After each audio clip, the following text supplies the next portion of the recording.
Alright.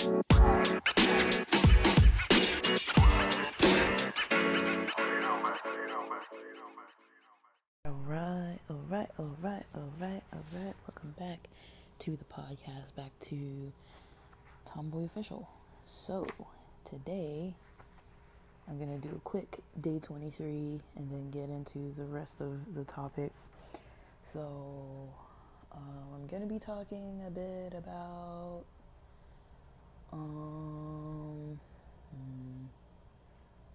more like LGBT rights types of topics. But okay, there's for day 23's quote is an Eckhart Tolle quote. It says, "This too shall pass." And I think that's a famous quote. A lot of people have heard it. I wonder if he was the first one who said it, because I feel like that quote feels older than he is. He's not that old, but I don't know. I'm a little curious, but I don't really know for sure. As you go through today, whether good or bad, remind yourself that this too shall pass. So, I know that people aren't like super into these episodes, but for me, I've been looking at this book at least briefly daily. Today, I'm not doing it first thing in the morning, but I can describe my day up to this point. It's barely after 10 a.m. I'm in kind of San Bernardino region in the mountains. Slept around midnight, woke up around 6 a.m. Don't remember if I fully slept through the night. I feel like maybe I got up some, but I don't really fully remember. So yeah, woke up, went through the morning routine. I'm checking out of the hotel in an hour, a little less than an hour. So I just want to get in some recording and stuff. So basically, what I've done so far is I cleaned myself, showered, teeth brushed, ate some breakfast. I had one of those Jimmy Dean croissant sandwiches and added an avocado, a whole avocado. Most of it didn't fit onto the sandwich, so I just kind of did what I could to make it fit, and then ate the rest of it off the side. Drank a lot of water before that, and had about 25% of a C4 scoop. I have about a half a scoop waiting for me in the car, so I'll get to that in a second, but I'm trying to keep this at about 5 minutes. So my intention for today, I am feeling a lot better today. I've had a migraine for since Tuesday. It's maybe even since Sunday or Monday. I remember it specifically Tuesday and then Wednesday all day. It's just been not fun. But I've been pacing myself, trying to do what I need for myself. There's only so much I can do. My intention for today, definitely creativity and health focused. I think all the relaxation did help. I was going to physically go hard this last 4 or 5 days. My intention was to go super hard from Sunday to Thursday, and it just did not work out that way. But I did get a lot of rest, and I did notice I feel a lot better when I'm resting more, even though I don't like having the rest like that. It's weird to leave town and then just relax for 4 or 5 days.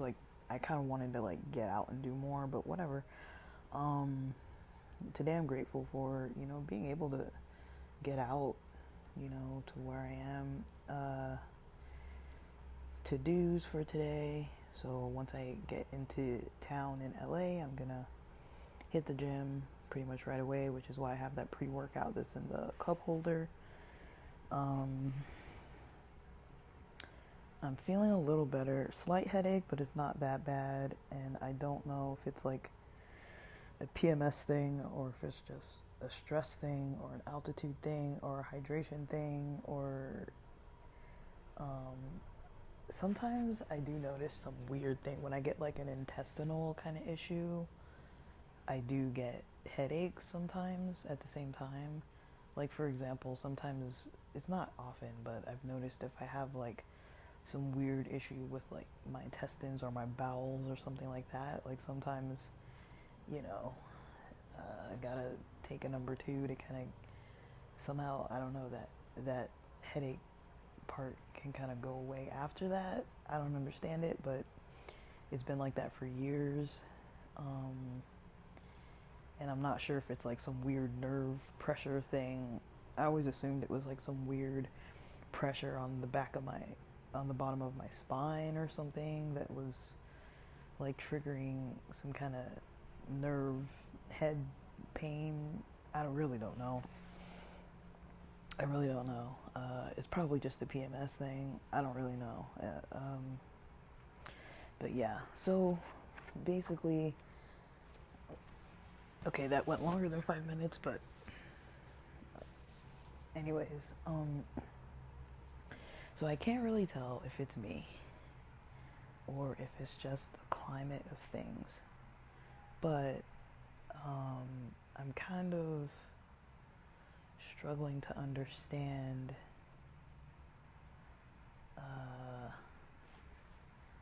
some things about this current political climate. Now, I think I've recorded a couple episodes related to some things that are going on, and it seems like maybe it's just the algorithm recommending, you know, things to me. Like people who know me well, you know, I don't watch TV really. I mean, yeah, kind of, but not like really. Like I don't follow anything on there. Even if I do watch sports, I'm not like knowledgeable about like what's actually going on like in the series most of the time. Like sometimes I am, but usually I'm not following like all the details. Like, um, so yeah, I've basically been noticing that there have been a lot of stories coming out about inequality for queer groups of people. Um, I saw there was something on Instagram that popped up about Japan, and I think it was New Zealand. Now, I didn't listen to the thing that the person from New Zealand was saying because I was like, it just seemed like it was going to be some negative thing, and I was like, you know, I don't really want to read it or listen to it or whatever. There was a person who was one of the leaders of Japan. I don't remember who, but they were saying that, you know, it would be a disruption to society to legalize gay marriage. And, you know, they say that in Japan, things like inheritances get affected. I don't know if they said like inheritance, business. I can't remember if there were like a couple other things, maybe like education, like healthcare, medical availability, medical treatment, and I don't know how it would be disruptive. I mean, I'm curious to know what would be disrupted in society so severely by gay people getting married. Like, I feel like it's not like there's the largest population. And the reason why I'm a little surprised more so, like I know Japan kind of has a conservative reputation with a lot of things. Sexually, Japan's media entertainment is probably, it's different. Like it's hard to compare it to American media, but I would say Japan's media that I've consumed isn't not sexual. As a matter of fact, I would say that the majority of the LGBT content I initially consumed was through anime, manga, when I was younger, straight and not straight, but I would say, for example, this was ages ago, like when we still had like a household desktop in the living room, that we would use, and I would use, I had burned CD-ROMs from a friend, that he would let me borrow, and I don't know if they were DVDs or CD-ROMs or what, but they were burned. It was back when we were using like burned CDs and stuff, and I would watch. I was watching Love Hina. I think that was one of the first series, not the first that I ever watched, but the first that I kind of got into that had like a sexual theme. Like I know, even I think it was Hamtaro. Even those rodents were having sex on occasion. Like I remember so basically, like near where I grew up, there was a very large population of Japanese and Japanese Americans, immigrants, first generation, second generation, like multiple generations. It's one of the world's most highly populated Japanese areas. I mean, if they say like outside of Japan and Hawaii, um, I lived right there, so they weren't like the majority population. Caucasian was the majority, but I think Asian in general was like the second largest group, probably like 30 something percent, I believe, and a high quantity of Japanese businesses. So when I grew up with a lot of Japanese culture influence, a lot of Japanese people around me, a lot of traditions and people and the language, and I would say, compared to the average black person, I probably am a lot more aware and knowledgeable about a lot of things about Japanese culture just from firsthand being in a city like that. You got to give shout outs to LA. Like you can live in certain areas and you're just it feels like you're in another place. Like there are places in LA where it's like everything's in Spanish or everything's in Vietnamese or everything, there's like all these businesses that, like a lot of the things aren't in English. And so I grew up around a lot of that, and it was fine. Like I'm not saying there was any problem with it. There was no issue. Like whatever. Like I'm just talking about what I noticed and why I'm maybe surprised. And so I noticed growing up that I think one of my friends told me or something that the taller manga books, like there were manga books that were a certain size, and the ones that were a little bigger had some adult content in them. And so back then, when I used to look at manga, like it wasn't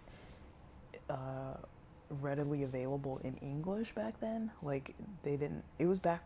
I think Borders bookstore still existed, but it was before it got popular in the U.S. like in English. Like I remember my friend used to have to translate the manga for me. Like they didn't have it at Barnes and Noble, Borders. There weren't like full sections of it like there are now. Like it existed, but it wasn't like a whole like entertainment factor at all. It was very like there were definitely like the otaku types people like, but it was kind of like the Japanese culture, and then other Asian groups tended to know more about manga and anime, but most Americans weren't really like too exposed to it. But because I grew up around it, I didn't know, I didn't grow up first with the English ones. I grew up first with the Japanese ones. Like, my friends used to get me box sets of like manga in Japanese, like, if you watch the anime, if you got the DVDs, like, usually they had like, you could get dubbed. Um, this is back before you could easily find series online. This is way before Death Note even existed. I feel like Death Note really put anime and manga on the map, and there were other series like Sailor Moon, and there were other things like that, but um, Power Rangers, Gundam, like that type of stuff, like it's popular, but um, for the most part, um, I would say the focus um, of these of the stuff that I watched wasn't necessarily like to be like sexually explicit all the time, but I guess that's my long way of saying, I definitely came across a lot of content that had sexuality in it, and far more queer sexuality topics. I remember, I don't even know, I don't really watch that stuff anymore too much, but I remember this series Takumi-kun. Takumi-kun was about like this, it was like, I saw the live action, and I think they also had, I think it was called like June, something with the word June in it, but I think it was a manga as well, and then they made a live action movie or miniseries, and it had these characters, these guys that were in like an all guys boarding school. It was for musicians, and I think Takumi was the main character. I think that was his name, or maybe that was another character's name. I don't remember, but he was like a violinist, and he had like some kind of crush on this character named Guy. Guy was like this popular guy that seemed to take like a liking to Takumi, and like it was this whole story where it was like these crushes and things. Um, there was this other one, I think it was Gakuen. I don't remember what it was, but it was like this all boys school where there were these guys. It's kind of older. I mean, these are older ones. Um, it was like an all boys school where there were these guys um, that, what would I say? I don't remember the purpose, but I know that there were like upperclassmen and then like freshmen. Um, and there was some kind of crush themes in there too. It was like all boys school, boarding school, crushes on guys having crushes on one another. There was Princess D, or Puri D, or whatever it was called. That was one where they had again an all boys school, and they picked or decided that certain uh, characters would be dressing like all boys school, but would be wearing like cheerleader outfits, skirts. They picked some of the like more pretty looking males to dress in like skirts and have pom poms and like cheer on the guys for the sports teams, and that really helped. I think me. I don't know if Michiko was that his name. Michiko. I can't remember the names honestly, but Princess D was a popular one too. They had a live action, they had an anime. I can't remember if they had a manga as well, but I mean these series were very popular series. If I could find them, it doesn't mean they were that hard to find. Um, and I think the category is called yaoi. I don't know. And then there's another category. Once you get into the hentai category, that's like considered like more X-rated type stuff. But there's definitely plenty of queer theme, anime that was not hard to find. That there's a lot of like, I don't know if you call it gender bending, but I think even in Fruits Basket, there are a lot of characters that have this, they're male and they have this very like effeminate personality about them. That's not too uncommon to find in anime. Um, you know, it's readily available. Like I wasn't doing any deep dive searching or anything. Like I was just Googling stuff or whatever I was doing to look it up, and it would just come up, and I would just be watching full on series of this like really gay content. And what was the other one? There was this one that was really I can't remember what it was called, but it was basically about this young businessman, and somehow he had befriended or known a guy who was younger, but I think he was a new college student, um, and the business person was kind of handsy, like attractive, kind of flirty, a little physical, and the college guy was kind of more like a little shy, and but there were a lot of times where he was like, the older guy was like, well, you have to like tell me directly what you want me to do, or if you want me to stop or whatever. It was kind of like, there was a lot of that like sexual tension and kind of like flirting and like, I mean, it was queer. Like they weren't calling themselves like gay or anything, but I mean, it was just like matter of fact part of the story. These guys are, crushing on each other. They had these really like deep friendships and relationship dynamics and crushes, and they'd be blushing, or like there'd be a lot of themes like that where it was like not hidden, and sometimes the series weren't fully about that, and then it would just like pop up every now and then other times it was like the whole theme of the whole series. And so, I mean, those are just a few that I can think of off the top of my head, but there's plenty, and there's probably even newer stuff since then. And so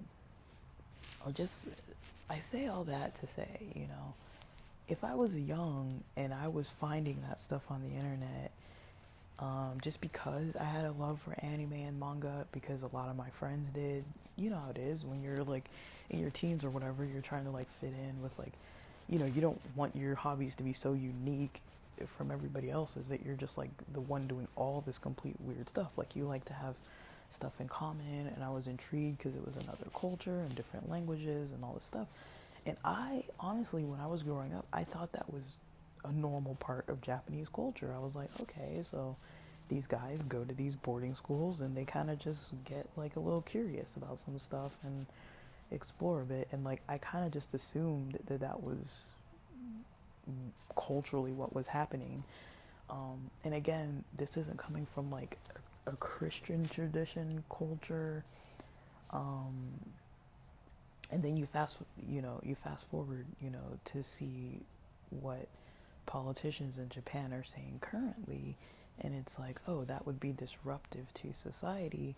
And in my head, I'm like, I really thought that Japan was more open-minded about sexuality. Like maybe I misunderstood, and I think maybe it's like a little hidden. Like they're not like explicit, you know.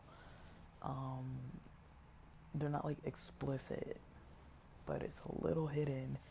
But it's not that hard to find. I mean, honestly, it's not that hard to find content like that. And so I know it exists. I know it's popular.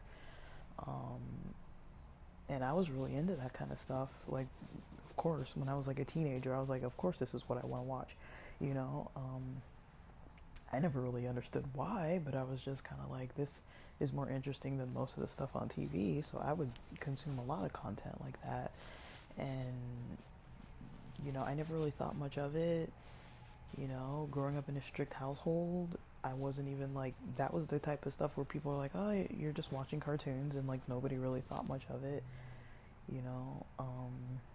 Like I wasn't like watching it out in public in the living room probably, but I would watch it online on the computer in the living room, and like nobody really said anything. I remember I'd be in like chat rooms and stuff, and like talking to people about different series or whatever, like forums. I guess it was forums back then.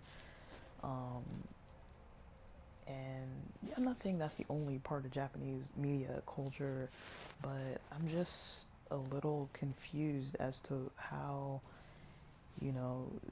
there's so much content out there that seems that people don't have too many hangups about like queer exploration. I mean, I guess maybe we're talking about two different things.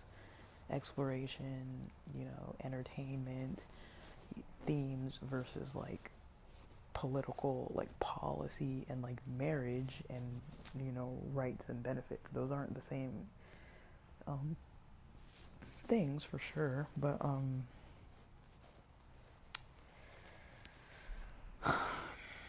don't know. I'm just curious about it. It's not something I fully understand. Like, I don't fully understand how these things in Japanese culture are disruptive or anything. Like, if they have it in media for, you know, teenage people in their 20s, like young adults or whatever age, but you could tell that these themes are kind of geared towards like college age, maybe like late teen age people. I mean, why else would they have stories about like boarding schools? Like, that's not a very uncommon theme to have these boarding school boys love. I think it was called like boys love type of stories. Like it's like a whole category. Like in the U.S., there's not a category like that. Like we don't have like a category called boys love. Um, I mean, I'm not even against it. I mean, I forgot all about that until I started recording. I forgot that I even like knew about that kind of stuff. Um, but let me see if I can look up the name of that one anime. It's kind of bothering me that I don't know the name.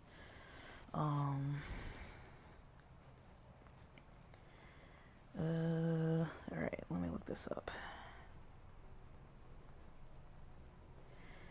Um,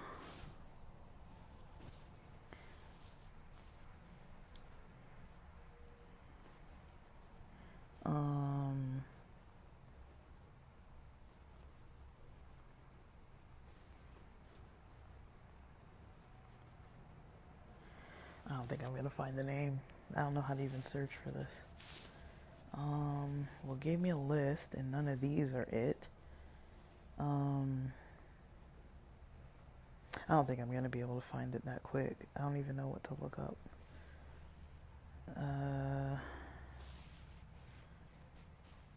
Dude, I really don't know what it was called, honestly.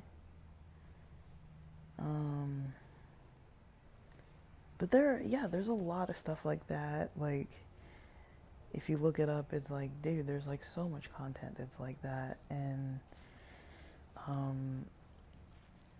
it's kind of interesting that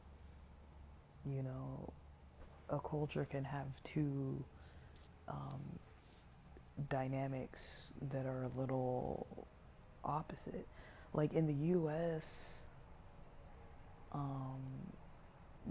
there's still the prejudice for sure that exists, unfortunately. But yeah, the U.S. still has the prejudice, but also, in the media, there's not like any push that I kind of see for like additional queer content.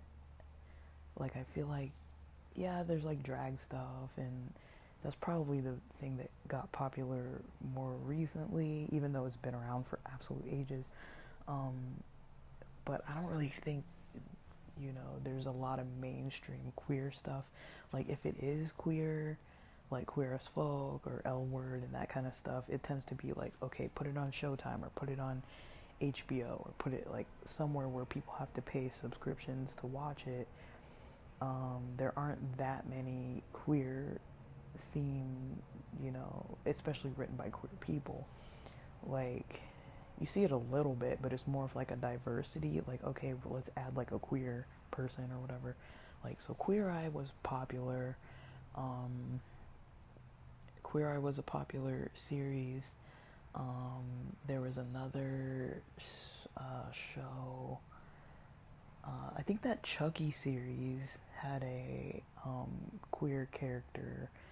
I mean, there are a lot of shows with like Modern Family. I know they were saying in Modern Family, it's been like 7 years and you've never seen a kiss from the male couple. Um, After 7 years, that's like weird, right? And then like, um, so that was like a groundbreaking type of thing. But yeah, even stuff like that, like a show, like Modern Family and other types of shows, there's like a little bit, but there's not really like a whole lot, in all honesty. Like, there's just like a little bit, I would say. And then there's like Netflix having their categories, or like Hulu having their like LGBT type categories and things like that. But I would say that it's not in the mainstream as like an acceptable part of media for like it's not something that is being like accepted necessarily. It's just something that exists. So I don't really know. It's pretty complex to try to even explain. Um,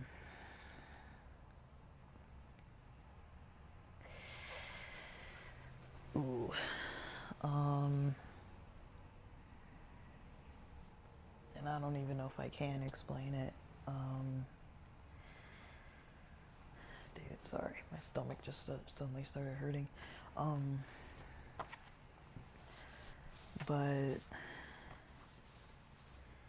yeah, I mean, I've got my own curiosities um, about what's gonna happen with Japan and their situations.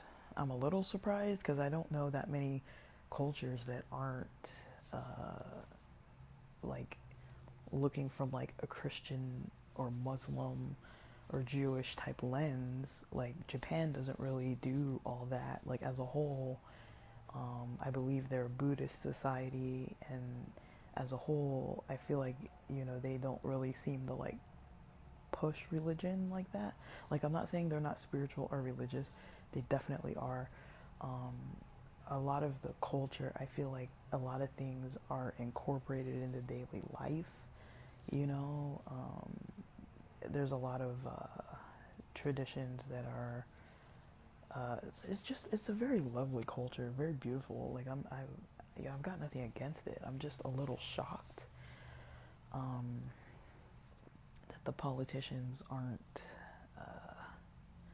open-minded, considering the type of media that even younger populations get exposed to. I just assumed that they were more open-minded, like, about sexual things, um, and sexuality in general, just because I don't know any other cultures that has like animated style. Um, like, and the thing is, in the US, when something's animated, it's almost like appealing towards younger populations. Like, there are shows like King of the Hill and Family Guy and F is for Family and all these kind of shows that are like, clearly that's not for like 5-year-olds, but it has like adult themes and it's cartoons, but American cartoons are quite different. Cartoons are different from anime. Anime is its own thing, and I just I don't know. Like, I don't know what to think. Um, I mean, if anybody knows, you know, kind of what to really think about this kind of thing, please say something, because it's just kind of something I'm trying to figure out. Like, it's really not a huge deal. Um, I mean, a lot of the world is still against certain things, so it's not like it's super uncommon. But usually, um, you know, it's countries that have a very heavy, like, Judeo-Christian type of, like, background, where they're like, you know, the religion is so tied in to the politics, even though they say it's not. But they start taking that stance of, like, that's usually what the politicians come worrying about, is from that, like, prejudice perspective.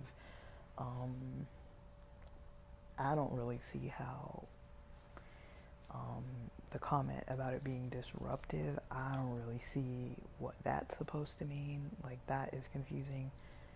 Um, but I don't know. What are you gonna do? What can you say? You know, it's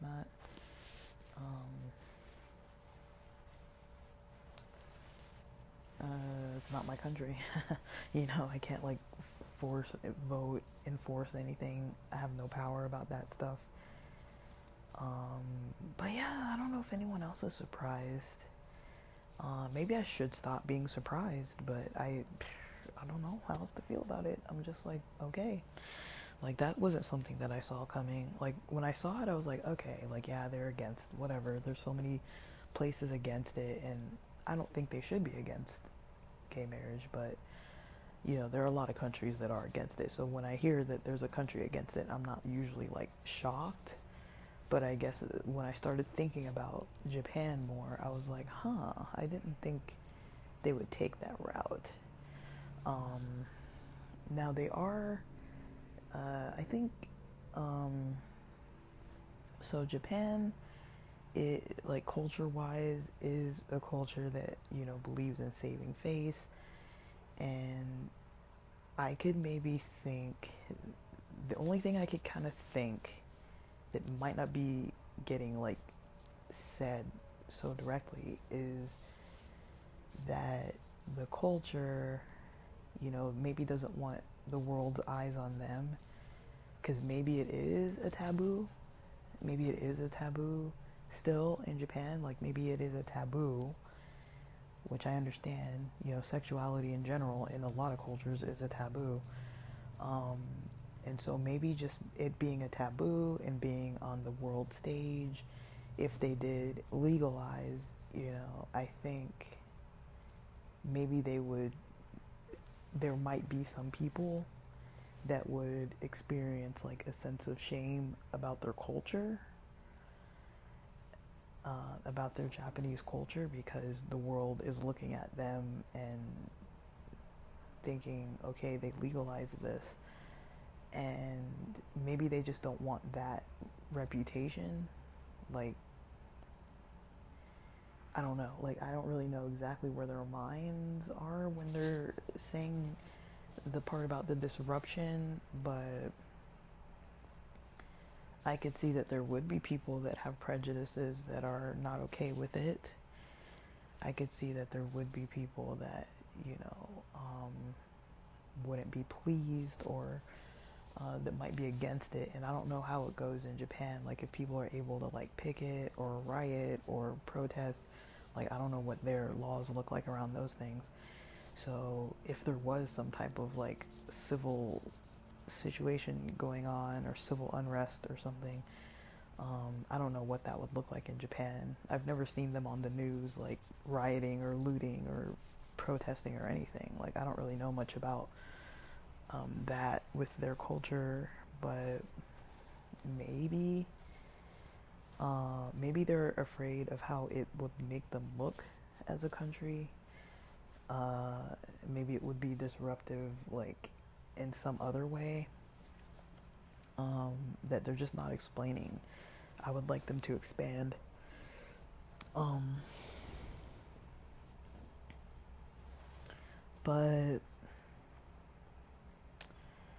I don't know. Like, I don't know what to say.